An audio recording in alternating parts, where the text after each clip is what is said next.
What is up, people of the internet? It is me, Real American, back in with a new video, and today we have a very important announcement happening later today for the 2024 presidential election.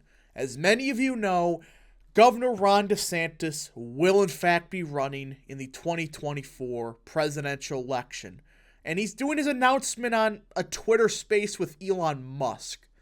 Yeah, that's actually a real headline, and probably most of you have heard that's actually real. Now, before we discuss why this is a terrible idea by DeSantis and his team, I hope you enjoy these type of videos. If you do, smash the like button down below, subscribe, share with your friends, hit that little bell, follow the Twitter accounts in the description down below. Guys, go follow Real American Politics on Twitter. It is a great Twitter account that I recommend that you follow. Of course, follow the Rumble page for exclusive content. And of course, join the channel today. Guys, just for $3 a month, you can join Real American, which is a phenomenal deal as it helps support the daily content we all know and love. You love the daily content? Well, this is the best way to support it. So I hope and recommend you join the channel today. And as many of you probably know, we will be doing a live reaction to Governor DeSantis' announcement tonight. On the top right corner, you will see a link to the live stream. I hope everybody shows up because it will be a fascinating announcement. I would say the second biggest announcement outside of Trump's candidacy, because it's not going to end too well, to say the least. But if you want to tune in at 5:45 p.m. Eastern Standard Time, we will be going live, or Eastern Time, I should say. So yeah, click the top right corner, click the link, click the notification button so the live stream, when it starts, you get notified. All right, hope everybody tunes in. So yeah, enough of the promotion stuff. Let's get into it. So, Governor Ron DeSantis will be announcing his candidacy in a live audio conversation on Twitter with Elon Musk. Now, I did a live stream about this yesterday, and we talked about the idea of doing it on Twitter is not bad. I actually thought that was a cool idea. Then you realize it's a Twitter space, which it's essentially a Discord channel. It's like, wait a minute, that's the only way you're doing an announcement? Not even with a live rally or something like that? You're doing it on essentially a Discord channel? It just makes you question, what? What are you trying to accomplish with this? So, yeah, DeSantis will be announcing his candidacy, and in my opinion, this is a disaster waiting to happen. Yeah, this is going to not end too well for him, I think. Politically, this is stupid. This is beyond idiotic. Now, let me be clear. A couple months ago, Trump was, polling in the mid-40s. Maybe every now and again he would hit 50%. But DeSantis back then, only a couple months ago, he was getting around 30, 35% of or 30 to 32% of support. But then the indictment stuff happened, and DeSantis went down a little bit, and Trump went up again. But then, ever since then, it kind of stagnated. Many people were thinking, oh, this is just a temporary boost. But then it started to trend downward even further as more people learned of somebody like Vivek Ramaswamy, Tim Scott's getting involved, potentially Mike Pence. And you start to do the math, and you realize this is a downward trajectory. There's no other candidate having this. Yes, you have Nikki Haley. Technically, she went down, but she stayed the same for virtually her entire time. Tim Scott stayed the same, sometimes actually went up a little bit. Ramaswamy's actually soared a little bit. But it's like DeSantis is the only one in the RCP aggregate, which again, I know it's polling. It's not the end-all and be-all. But it still is a trend downwards. The only significant trend that way for any of the major candidates. While Trump, he's pulling the mid-50s. In some polls, cracking 60%.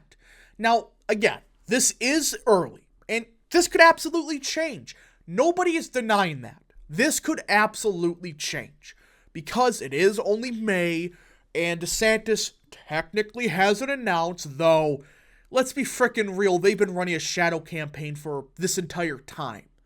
And the never back down clowns, the super PAC that supports DeSantis, they may have openly admitted to, breaking campaign finance laws. But either way, that's not the whole thing. But many people have kind of thought for a while DeSantis was going to run. And I thought hopefully he didn't, just to let Trump have it, but it seems like he will have it.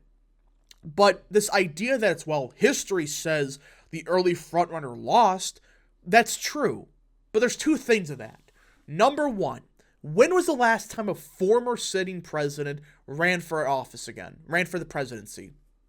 When was the last time? You can't name it. Because it's been I think it's been like 120 years since there has been a former president to run again. Or even consider it. That when no sitting president lost and ran for election again outside of Grover Cleveland. That's it. He's the only one to do it. So you can't look at, 2008, Clinton was at 40-some%. She was the front runner. Yeah, but she wasn't a sitting president. Trump was. And not only that, none of these past frontrunners were polling as high as Trump. Look, a couple months ago, fine, he was pulling around where Hillary Clinton was in 2008. Then Obama came in and wiped the floor with her. But either way, here's the thing though. Look at him now. He's above 50%. I don't know about you, but mathematically speaking, even with the primary stuff, which we'll get to in a second, you cannot beat 50%. If you're over 50% everywhere, it doesn't freaking matter. Even if DeSantis gets every single non-Trump vote and takes 5% off of Trump, Trump would still be at like 51% right now. You see the problem? 51% is larger than 49. And you start to do a more mathematical thing. Just look at the primary stuff. So, look at Iowa.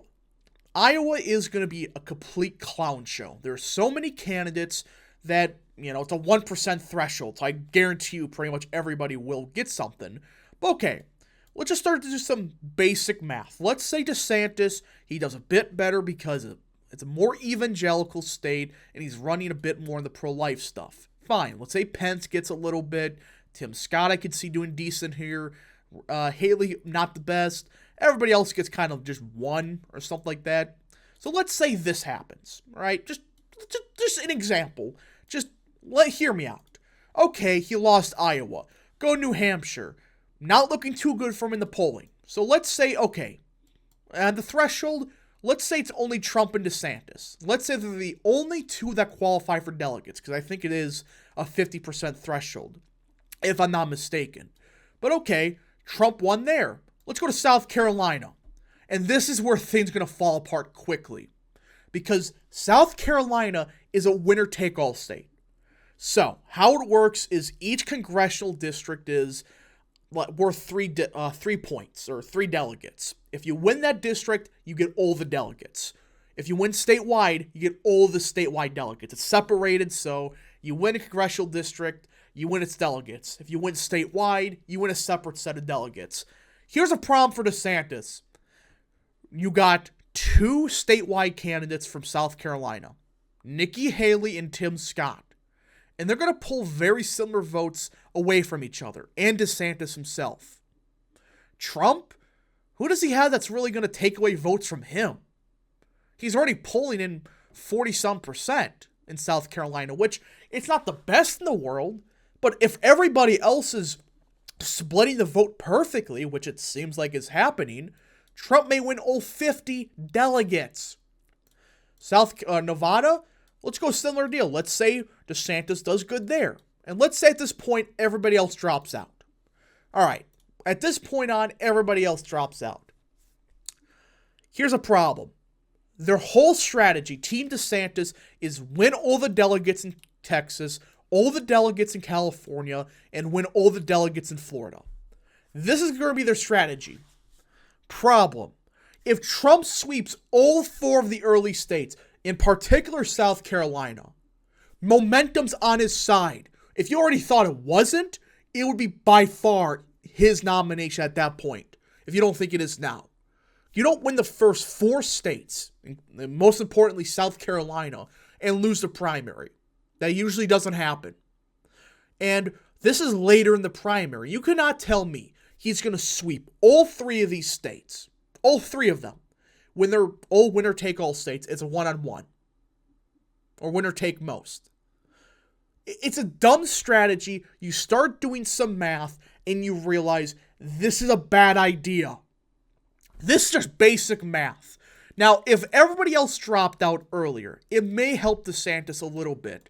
But at some point, people got to realize that if Trump wins in particular South Carolina, but all 4 of the early states, it's done. It's over. He has all the momentum, which he already does, let's be real here. But on top of that, winning the first 4 states, then you go to Michigan, because Michigan is next. That's a fairly pro-Trump state. Start to do some math. DeSantis not only would have 0 momentum, even if he unites all the non-Trump people, all of them, he would still be under 50%. Virtually everywhere. It's not a smart strategy. It ain't going to end well for DeSantis. So, whatever happens tonight, which he is going to announce his candidacy, this is my warning to him and anybody that supports him. This isn't going to end well. The only way you can win the nomination is if some freak accident happens to Trump, which some people are hoping for, mind you. That's what a lot of these people are hoping for. Something bad happens to Trump so DeSantis can get the nomination. It's like, you're delusional. But I do wish DeSantis the best of luck, and I'm just saying, this is not a good idea, though. This is not a good idea to try to challenge Trump, especially when you had the VP slot in the bag. What's going to happen in 28? If you spend $300 million against Trump in 24 and you get like 12% of the vote, how do you think you're going to win 28? Because at that point, more than half of the party, they're not going to vote for you at that point in time. Things could change, but this isn't a good idea for President or for Governor DeSantis. And I really think he's blowing his career. So this announcement is not going to end too well. I think this candidacy is going to backfire horribly. But who knows? Maybe something could happen. Maybe. But anyways, folks, thank you so much for watching. If you did enjoy this video, smash the like button down below. Subscribe. Share with your friends. Hit that little bell. Follow the Twitter accounts in the description down below. And of course, join the channel today. Thank you so much. Godspeed to all of you.